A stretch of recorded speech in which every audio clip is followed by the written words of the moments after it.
एनडीएच्या बैठकीत मोठा निर्णय घेण्यात आलेला आहे। मोदी आणि नड्डा उपराष्ट्रपती पदाचा उमेदवार ठरवणार असल्याची माहिती मिळते।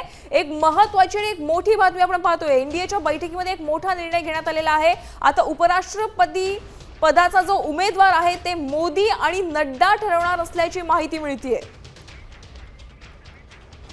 या संदर्भात आपण माहिती जाणून घेऊया। गिरीश कांबळे आमचे प्रतिनिधी जोडले गेलेले आहेत। गिरीश, एक महत्त्वाचा निर्णय घेतलेला आहे उपराष्ट्रपती पदासाठी। आता तो जो उमेदवार असणार आहे तो मोदी आणि नड्डाच ठरवणार आहेत। काय अधिकचे अपडेट्स? उपराष्ट्रपती संदर्भाच्या निवडणुकी संदर्भात आज दिल्लीत एनडीएची बैठक पार पडली आणि उमेदवार कोण असावा आणि कोणतं ठरवावं याचे सर्वस्वी अधिकार हे पंतप्रधान नरेंद्र मोदी आणि याशिवाय भाजपचे अध्यक्ष जे.पी. नड्डा यांच्याकडे एनडीएने सुपूर्द केलेले आहेत।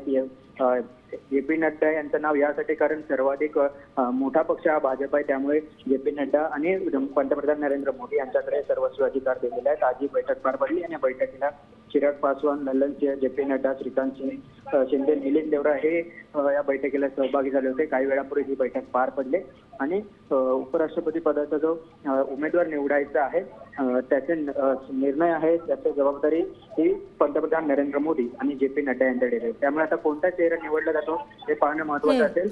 एकंदरीत गिरीश, जगदीप धनखड यांच्या अचानक राजीनाम्यानंतर एक महत्त्वाची बातमी आपण पाहतोय। मोदी आणि नड्डाच आता उपराष्ट्रपती पदाचा उमेदवार ठरवणार असल्याची माहिती मिळते। धन्यवाद या सविस्तर माहितीसाठी।